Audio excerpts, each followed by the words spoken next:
A minha oração já foi alvo de críticas. Vocês conseguem imaginar isso?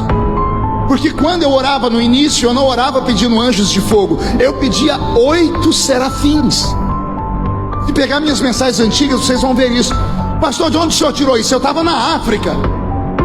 Eu fui para a África como um menino. Me convidaram para pregar. Eu não entendia nada de batalha espiritual. O assembleiano não se mete com essas coisas. E eu fui apenas para mais uma cruzada. Quando eu cheguei no aeroporto de Angola, isso há 28 anos atrás, quando eu estava na fila da imigração, um homem aqui atrás de mim, um africano de quase 2 metros de altura, terno, gravata, pastinha de executivo, era um executivo do país. Eu estou na frente para ser atendido, ele bateu no meu ombro. Quando eu olhei para trás, o homem tinha aparência de homem, mas os olhos dele não tinham olhos, eram 2 bolas brancas. Ele falou com uma voz gutural, uma voz pesada. Ele disse para mim: o que você veio fazer na minha terra? Aqui eu mando. Até a entrada dali da imigração, você está protegido. Quando você entrar dentro do meu território, eu vou te matar. Eu não entendi nada. Quando eu fui falar com ele, ele piscou o olho, voltou, os olhos dele ficou normal. Eu não estava falando com um homem, era uma entidade. Mas eu nunca estudei sobre isso. Eu pisei dentro do país, atravessei a imigração. A irmã Ceci, uma empresária portuguesa que foi quem me levou, ela me tirou dali. Eu dentro do carro comecei a passar mal, fui para o apartamento dela, me tranquei no quarto. Um espírito de loucura tomou conta da minha mente. Eu bati a cabeça na parede. Eu fiquei 4 dias sem comer. Eu ia dormir e sentia gente dormindo do meu lado. Ela foi enchendo o apartamento dela de gente de oração que conhecia esse mundo. Eu não conhecia esse mundo. Eu não estava preparado para isso. No 4º dia, quando eu já estava desfalecendo, onde eu já via, eu comecei a ver coisas dentro do quarto. E para mim era porque eu não estava comendo, eu não sentia fome.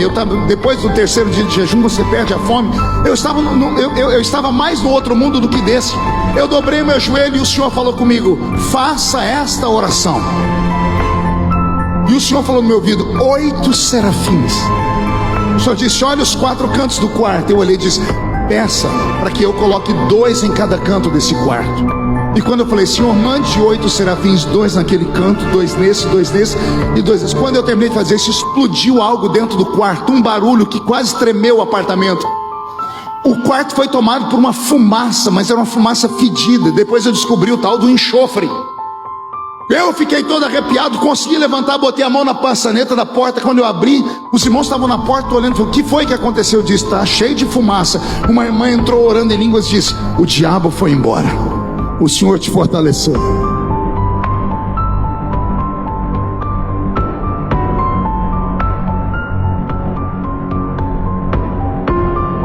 Me deram uma sopa, marcamos os dias para o culto. O primeiro culto foi numa Assembleia de Deus em Macoluço, ficava 100 metros dali, dava para ir a pé. O país estava todo destruído com guerras, muitas pessoas mutiladas no meio da rua. Eu fui andando do apartamento dela de baixo até chegar na igreja. Se não caiu no meio da rua umas 50 pessoas endemoniadas, não caiu ninguém. Eu não falava nada, eu passava perto das pessoas, elas caíam estribuchando no chão. Eu comecei a perceber que existe de fato armas espirituais, existe de fato profundezas espirituais que nós não conhecemos. Não conhecemos porque temos medo de entrar nas águas, temos medo daquilo que nós não conhecemos. E eu fui me envolvendo com Deus. Naquela época, dentro de Angola, eu preguei em 40 dias. Foi a primeira vez que eu vi milagres acontecerem, ossos nascerem onde não tinham, pessoas serem curadas de forma miraculosa. Eu voltei para o Brasil com uma outra visão. Fui sentar com os meus pais, eles disseram: calma, cuidado para não ficar fanático. Comecei a fazer as minhas orações por onde eu ia. Senhor, manda anjos ali, anjos aqui. Eu fui chamado pelos pastores mais conhecidos desse Brasil. Me lembro como se fosse hoje em São Paulo, num shopping. Marcaram comigo uma reunião numa sala fechada e disseram: olha, você tem que parar de ficar pedindo anjo na sua oração. E eu falei: por quê? Porque os anjos que você está pedindo são anjos que ficam apenas diante do trono de Deus, que são serafins. Eles não descem à terra, são anjos disso, daquilo. E me deram uma sistemática teológica.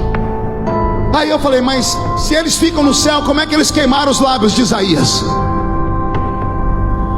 Está escrito que Isaías, no ano em que morreu o rei Uzias, eu vi o Senhor assentado no alto e sublime trono.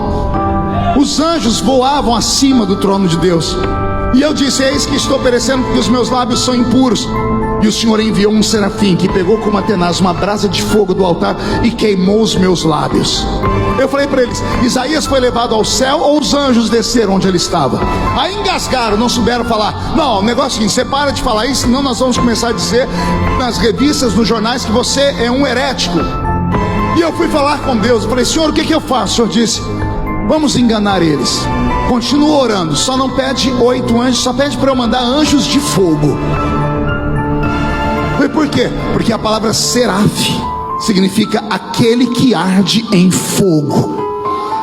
Ela é o prefixo da palavra serafim, ou seja, aquele que arde em fogo e é grande como um gigante. Eu continuo fazendo os mesmos pedidos, só que ninguém nunca mais me incomodou. Por quê? Porque são pessoas que acham que conhecem, mas não conhecem. O pior tipo de crente é aquele que, quando vê você falar em línguas, bater o pé no chão e diz: ó, quieta, que isso aí é coisa de menino. Se as pessoas soubessem o que acontece com um crente que leva ele para esse nível, quando ele praticamente é possuído e ele perde o controle sobre os seus membros, sobre a perna e braço, não é que ele não sabe o que está acontecendo. O crente cheio do Espírito Santo sabe exatamente o que está acontecendo, só que ele não consegue se controlar. Tamanho é o gozo, tamanho é a alegria, porque o sobrenatural divino possuiu o natural da terra. As pessoas que ridicularizam o movimento pentecostal é porque nunca experimentaram. E se tem algum aqui, de repente deve ter um espião aí, de repente tem alguém ouvindo pela internet, cuidado, é melhor ficar onde você está, não venha, porque esse negócio pega. Isso pega!